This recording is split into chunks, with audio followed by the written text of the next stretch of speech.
진짜 쓰려고 하면은 항상 좀 안 맞게 와? 네. 뭐 학원 끝나고 오는 거야? 끝나고 하는데 이게 안 맞아서 가다리가 안 맞아서 아 그래?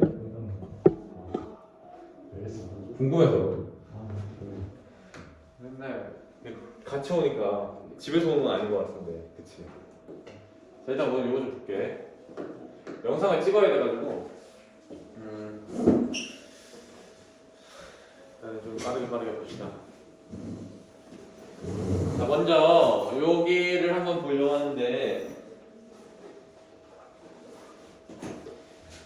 여기가 그렇게 잘 맞았으려나? 잘 맞은 것 같긴 하다. 잘 맞은 것 같긴 한데 어쨌든 여기 개념이랑 이런 거 좀 볼게요. 좀 그렇게 안 어렵지 않았니? 아닌가? 이 환율 나오는 거랑 그치? 환율 나오는 거 정도? 랑 그 무슨 식물 어쩌고저쩌고 그거 안 읽었어? 아무 생각 없어? 뭐가 어려운데?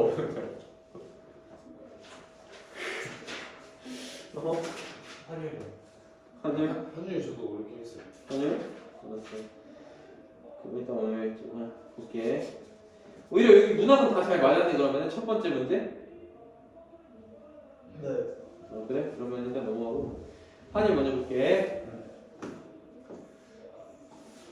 자, 일단은 너네가 여기 머릿속에 있어야 돼. 뭐가 머릿속에 있어야 되냐면은 수요 공급 곡선이 머릿속에 좀 있어줘야 돼. 요거 잘 보이니? 요거 별로 안 가리지? 네. 일단은 또 헷갈리네. 뭐가 공급이고 뭐가 수요지? 가격이 높을 때 양이 적으니까 요게 수요다, 그치? 이렇게. 왜 이렇게 있어? 자, 봐봐. 여기 머릿속에 있어줘야 돼, 일단. 여기 얘가 뭐야? 수요 곡선이고. 말은 뭐 원래 이렇게 곡선을 생겼는데 지금 직선으로 그리는 거야. 여기 공급 곡선이야. 그러면은 이게 무슨 그거야? 너네가 이거 약자를 한번 생각해보면 얘는 퀀티티라 그래서 양이고 얘는 프라이스라 그래서 가격이잖아. 이 정도는 아니 근데 너네? 네. 아 그래? 네. 그럼 설명 안 해도 되겠다? 그치. 그래서 여기가 가격이 결정된다. 적당한 공급, 적당한 양과 적당한 가격에서 이렇게 공급 곡선과 수요 곡선이 만나는 지점에서 가격이 결정되고 이걸 우리가 균형 가격이라고 한다. 그럼 요거를 뭐야? 그대로 뭐에 적용시킨다? 환율에 적용시키면 되는 그런 지문이거든? 그래서 아마 처음 부분은 그렇게 어렵지 않았을 것 같아. 처음 부분은 환율이란 외국의 화폐, 즉 외환이라는 상품에 붙여진 가격을 뜻한다. 그렇기 때문에 환율값이 어느 상품과 마찬가지로 외환에 대한 수요와 공급이 결정된다라는 거야. 그러니까 지금 요즘 수능 독서의 추세 자체가 상당히 배경 지식을 요구하는 쪽으로 바뀌고 있거든? 그래서 너네가 요 정도 배경 지식이 있어질 거라고 생각하고 낸 문제 같아. 아까 내가 그려줬던 그 수요 공급 곡선 그 정도는 있고 그걸 그대로 환율이라고 이제 바꿨을 때 그 상품이 외환이라고 가정했을 때 그걸 우리가 환율이라고 한다. 이 정도를 얘기하는 것 같다. 그래서 외국으로부터 상품을 수입하거나 주식이나 채권 같은 자산을 취득하기 위해서 얻기 위해서 그 나라 화폐로 대가를 지불해야 한다. 따라서 우리나라 사람이 외국으로부터 상품이나 자산을 사들이려 할 때는 외환에 대한 수요가 발생하게 된다. 반면에 외국 사람이 이렇게 얘기하는 여기가 일단 첫 번째로 이해를 좀 잘 해야 되는 부분이거든. 왜냐면은 우리가 외국으로 상품을 수입하거나 그러니까 외국 자산, 외국으로 이름으로 된 자산이나 아니면 상품을 수입하려고 할 때는 뭘 해야 돼? 그 나라 화폐로 대가를 지불해야 돼. 그러니까 내가 외국으로부터 뭔가를 살 때는 외환을 사야 되는 거지, 그치? 그러니까 외환을 먼저 산 다음에 그 외환을 가지고 외국 상품을 사야 된다고. 그 말이 지금 외환에 대한 수요가 발생한다. 반면에 외국 사람이 우리나라로부터 상품이나 자산을 사들이려고 하면은 원화로 지급해야 하기 때문에 이를 얻기 위해서 외환을 공급하게 되는데 여기가 약간 이해가 안 됐을 것 같아. 이해가 잘 됐니? 왜 이해가 안 되냐면 외국 사람이 원화로 지급을 해야 되는데 그러면 외국 사람이 원화를 우리한테 주는 거 아니야? 근데 왜 외환이 들어와 우리나라에? 왜 외환이 들어오는 거야? 외국 사람들이 일단 원화를 살려면 뭘로 돈을 내는 거야? 외환으로 처음에 돈을 내잖아. 그러니까 외환이 우리나라에 들어온다는 거야. 그래서 외환에 대한 수요와 공급은 그 나라 사이에서 상품을 다시 거래되는 것과 밀접한 관련을 갖고 있다.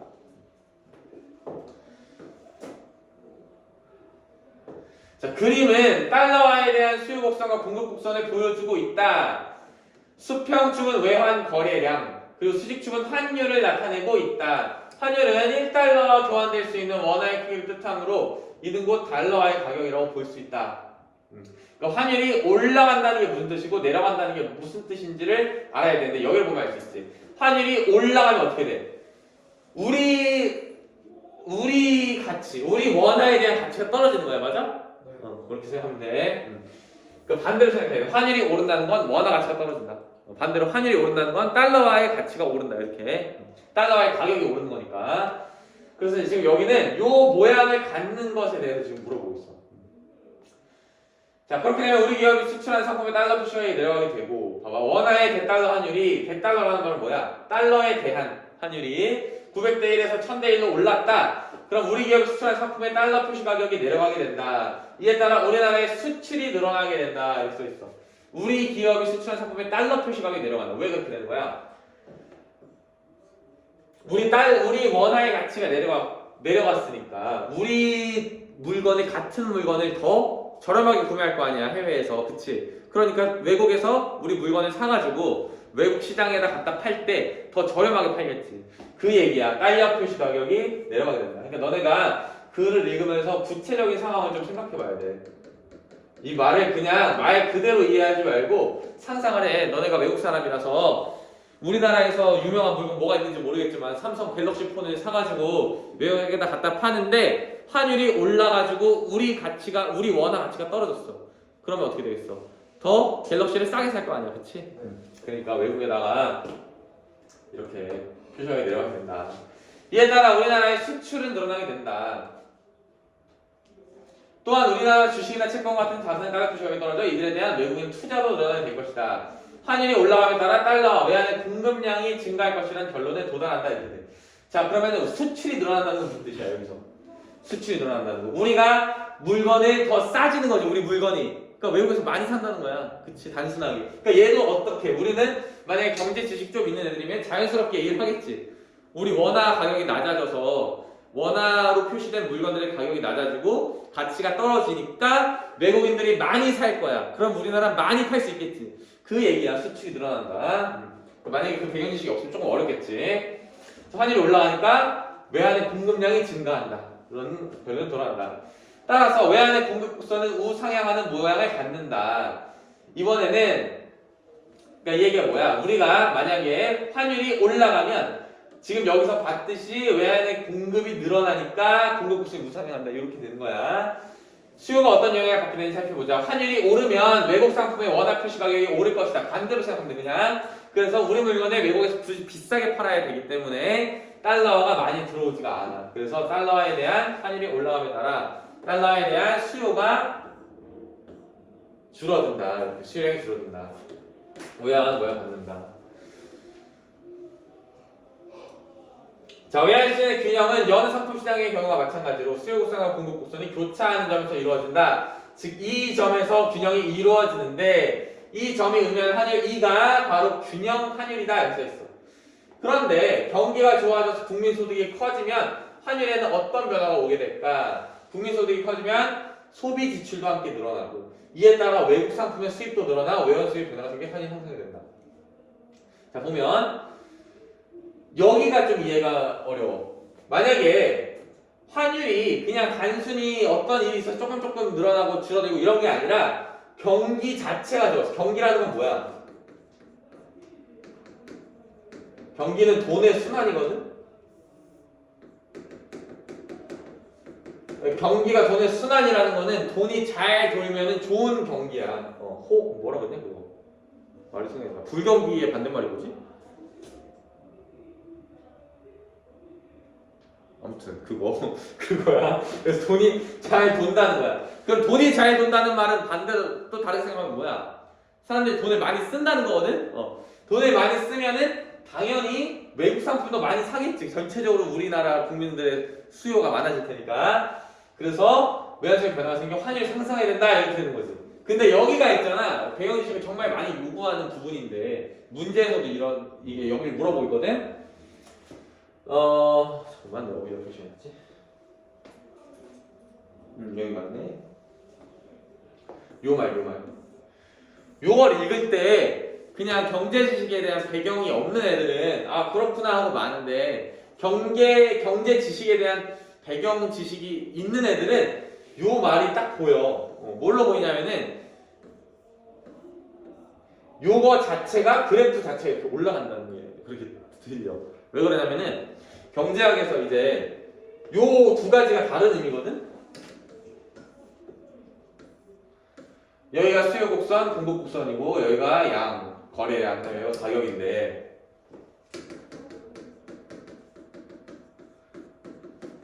수요량이 증가한다는 말과 수요가 증가한다는 말이 다르다는 거를 아는 애들이 있어. 우리 수요량이 증가한다는 거는 그냥 여기에서 수요량이 이렇게 증가한다는 거야.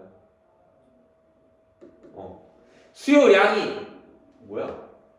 이거 맞니? 맞지?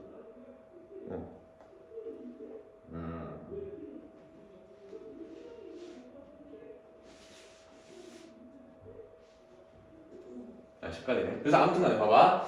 그래프가 이렇게 있으면은 수요량이 증가한다는 건 그냥 물건이 그만큼 있지 않은데 양만, 사람들이 원하는 양만 늘어난다는 거거든? 근데 수요가 증가한다는 얘기는 그래프 자체가 이거 올라간다는 거야. 내가 경제 지식이 나도 그렇게 많진 않아서 잘 뭐 어떻게 설명해줘야 너네가 쉽게 이해할지 모르겠지만 어쨌든 요 두 가지가 다르다는 거야. 수요량이 증가하는 거랑 수요가 증가하는 거랑. 그래서 여기 보면은 수요의 변화가 생겨 환율이 상승하게 된다. 요 말은 우리의 국민소득 자체가 증가해서 외환 수요 자체가 늘어나는 거기 때문에 그래프가 1로 이렇게 아예 그래프 자체가 올라간다는 거거든.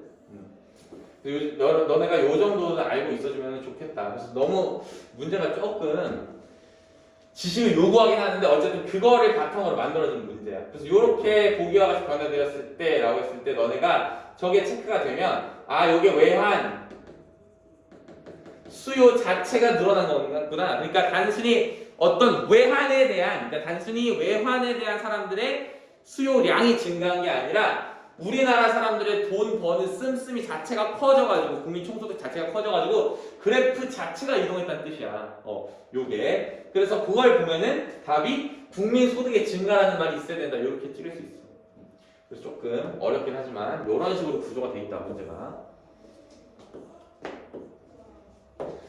자, 그 다음에 여기서부터 이제 어려웠을 거예요. 여기까지는 그냥 그렇다 치더라도 대부분의 사람들이 환율이 올라가면 경상수지 적자폭이 줄어들거나 흑자폭이 늘어나리라고 생각한다 이렇게 얘기해. 자, 그럼 무슨 얘기야?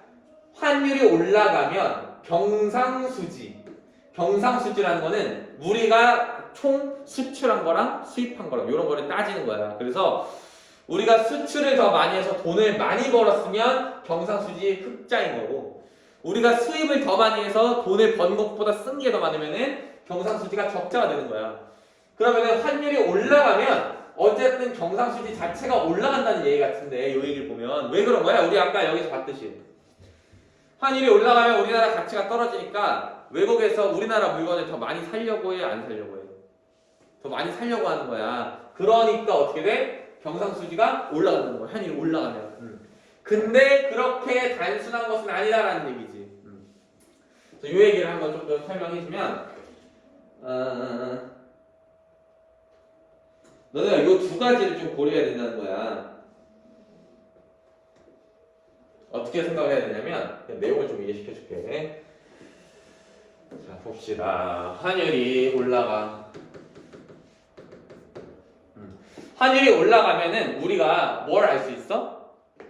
판매량이 증가할 거라는 걸 알 수 있어. 앞에서 설명했던 거잖아. 왜? 환율이 올라가면은 이 말은 다르게 얘기하면 원화의 가치가 떨어져.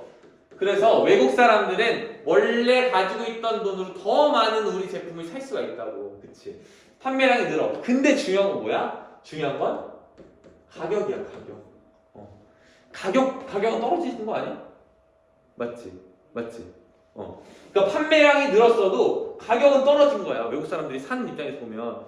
그럼 반드시 총 매출이 늘었다고 볼 수 있어, 없어? 총 매출이 늘었다고 볼 수 없어. 그러니까 무슨 얘기야? 판매량이 늘었을 때 가격이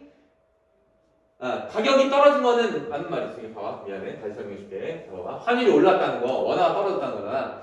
그래서 반드시 가격이 떨어졌다는 얘기야. 그치? 근데 경상수지가 올라가려면 판매량이 증가하긴 해야 되는데 이 가격이 떨어진 걸 메꿀 만큼 얘가 올라가줘야 돼. 무슨 얘기인지 알겠어?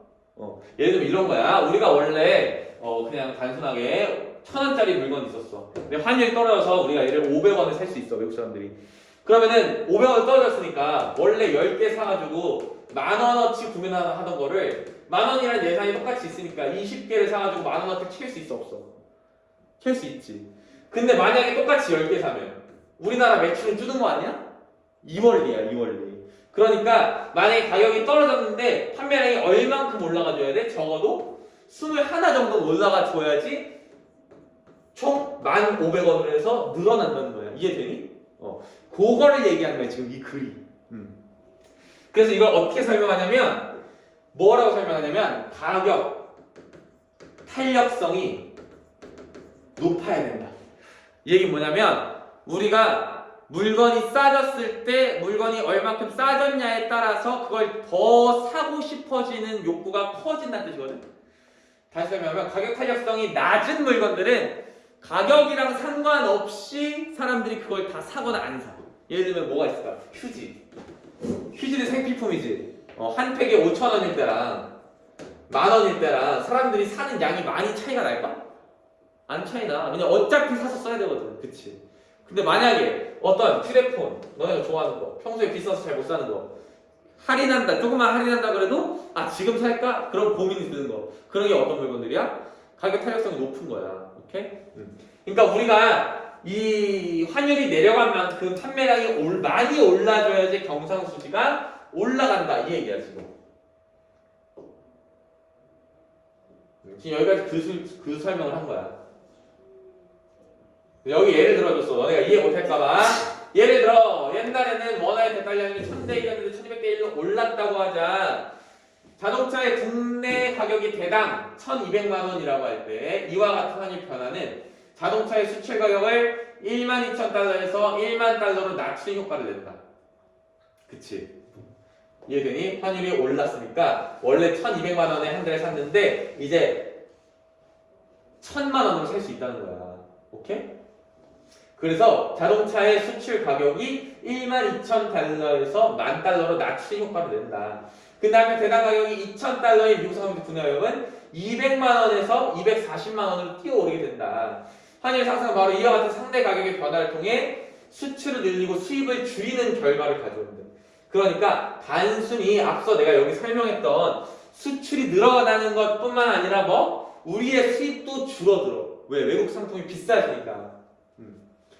그런데 중요한 건 뭐야? 여기가 중요해. 엄밀하게 말해서 수출이 늘고 수입이 줄어든다는 것은 물량이 변하는 거예요. 물량이.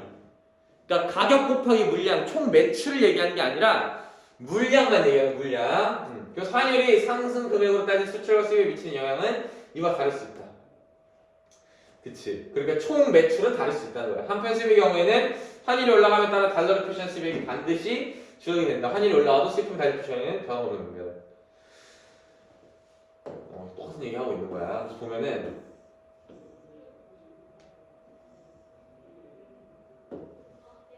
여기서부터 다시 읽어볼게. 순수출이 양의 값을 갖는다는 것은 경상수지의 흑자를 뜻하고 음의 값을 갖는다는 것은 경상수지의 적자를 뜻하는데 환율 상승의 결과가 경상수지의 적자폭이 줄어들거나 요 말도 좀 어려워. 요 말 다시 설명해주면은 요 말. 환율 상승의 결과가 경상수지 적자폭이 줄어들거나 흑자폭이 늘어난다. 이 얘기 자체가 뭐냐면은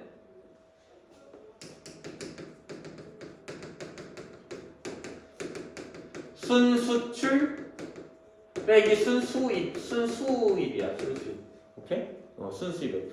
그러면은 얘가 순수출이 더 클 때는 그걸 우리 흑자라고 그러고 순수입이 더 클 때는 적자라고 그러는 거잖아. 맞지? 이렇게 얘기하는 거잖아.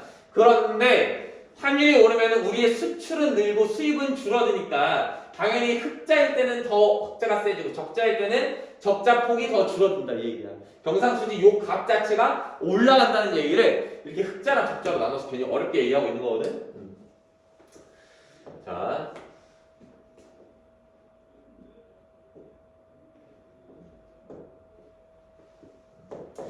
여기 보면은 환율 상승이 순수출을 증가시키는 결과 가져오기 위해서는 수출 물량도 크게 늘어나면서 수입 물량도 큰 폭으로 떨어져야 된다. 그래서 우리 수출품에 대한 외국의 수요가 상당히 큰 가격 탄력성을 가지면서 우리의 수요도 큰 가격 탄력성을 가져야 된다. 그래서 우리가 예를 들어서 외국 사람들이 우리 걸 살 때 환율이 올라서 우리 가격이 떨어졌다라고 하면은 많이 살려고 해야 되고, 우리도 마찬가지로 외국 거를 그만큼 너무 비싸서 못 가져오겠다 이렇게 돼야지 경상수지 자체가 올라간다는 얘기야. 그걸 뭐라 그러냐면 마샬 러너 조건이라고 하는데, 앞에서 말한 두 탄력성의 합이 1보다 더 커야 한다는 것을 그 내용으로 하고 있다. 이 조건이 충족되면 환율 상승이 경상수 적자폭을 줄여 적자폭을 늘리는 효과를 낼 수 있다. 다시 정리를 조금 해주면,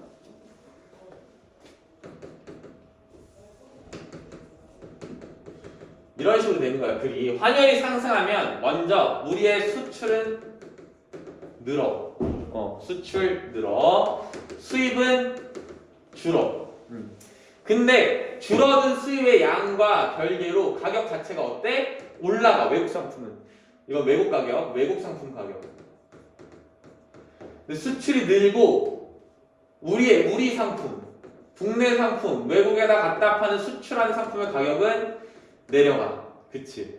그러니까 환율이 올라가면 이렇게 돼. 그러니까 수출이 늘고 수입이 준다는 것 자체만 가지고 경상수지가 올라간다 이렇게 생각하는데, 중요한 변수는 뭐가 있다는 거야? 얘네가 있다는 거야.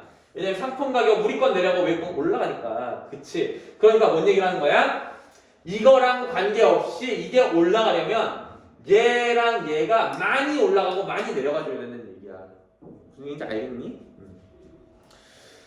자, 그래서 그 얘기를 하고 있는 거다. 그래서 이 조건이 뭐다? 마샬 러너 조건이다.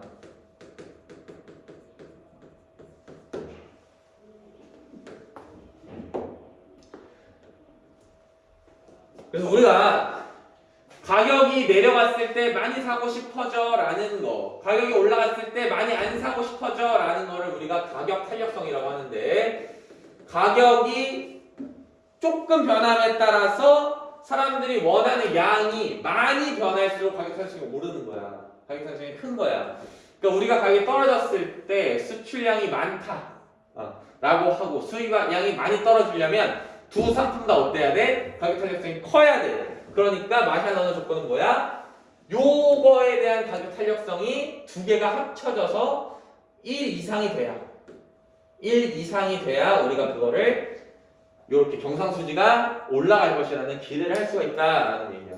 그러니까 사실은 이 글은 요걸 설명하기 위해서, 마샬 러너 조건을 설명하기 위해서 지금 앞에서도 설명을 하는 거야. 마샬 러너 조건은 요런 건데, 요거를 알려면 우리가 가격 탄력성이라는 개념도 알아야 되고, 환율이 오르면 왜 수입량은 늘고, 환율이 오르면 왜 수입량은 줄고 수출량은 늘어나는지 그거를 지금 설명해 준 거야. 큰 틀에 따르면.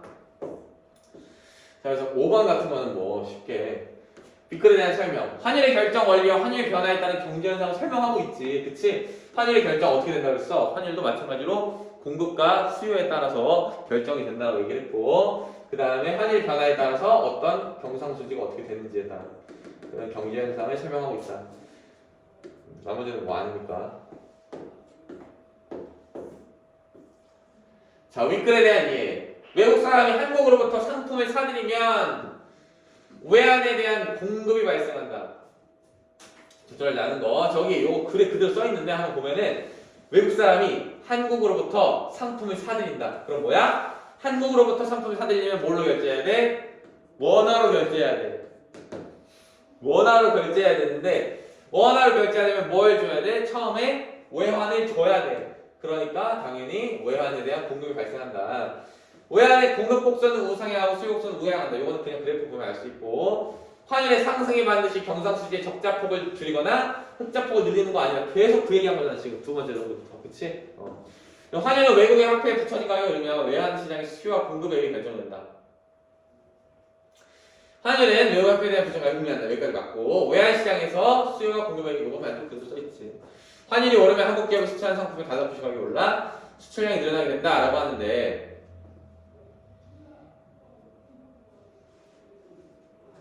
여기가 틀린 거야. 환율이 오르면 수출하는 상품의 달러 표시 가격은 내려가겠지, 그치? 봤어?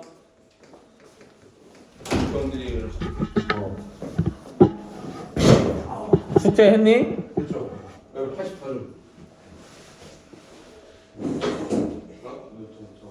여기서 재혁이는 했어? 네. 책 좀 펼쳐봐.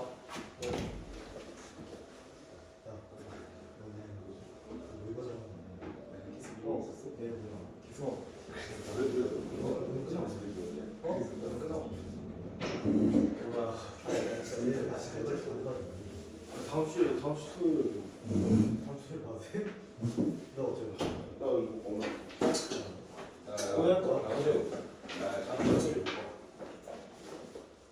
오늘 아니면 내일 봐요. 내일 아침에 얼마나? 에바야? 끝나고. 다음 주에. 선생님 다음 주에 들어주는 거예요? 다음 주에 평일에 와서 봐도 돼. 수요일은 안 되고 금요일이에요? 금요일에 와도 돼. 화요일로 할게요. 그냥 화요일이요. 화요일도 돼. 아니야, 잠깐 금요일? 제가 일요일에 10시에 수학학원이라. 금요일 몇 시? 몇 시에 올 거야, 금요일? 금요일? 아무 때나 되면 하고 있을 것 같아. 나도 금요일. 금요일? 오케이. 금요일 나 다음 주 금요일. 금. 우리 수학 없잖아. 너무. 아니. 왜? 어떻게 하게? 선생님 저 근데 공복 상태에서 끝나고 밥을 먹어야 할 것 같아서 금요일에 안 했어요. 금요일 간다고? 알았어. 금요일 몇 시에 올 건데? 3시 이후에 와야 돼. 저 금요일에 아무 때나 상관없으니까. 저도 상관없어요. 아니 저는 3시 저녁에 돼요, 저녁에. 지금 4시에 오겠어요 그러면. 근데 저는 금요일에